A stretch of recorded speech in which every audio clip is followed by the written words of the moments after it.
Okay peeps, ding ding, round 3. So,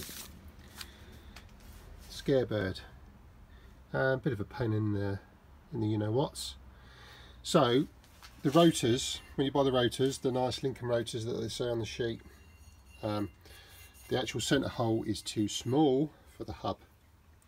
So what you have to do is you have to mill out the centre hole to 2.81 inch diameter, which equates to, I've worked out, 71.37 millimeters.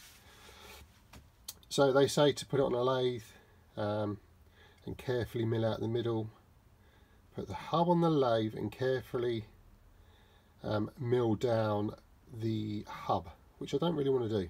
So what I'm going to do is I'm going to mill out the discs ever so slightly. So the centre hole on the discs, yeah, we're going to mill that out to 71.37. Now I've done this already, okay, on this one, and trying to hold the phone and put the rotor on at the same time, just at the same time. Fits lovely, yeah. Centre holes line up, sweet.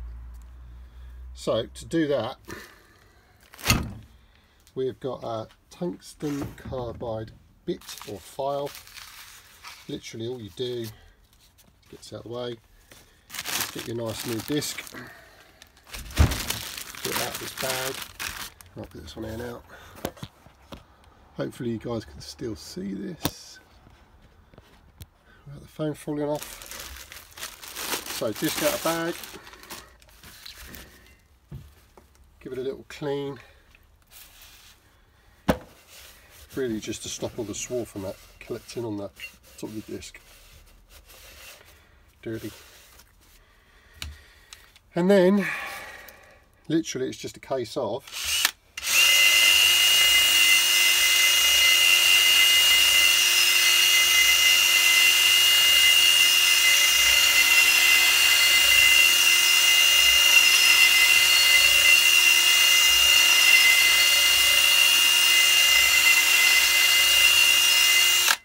you get the general idea, but basically it's mill out the centre till it fits.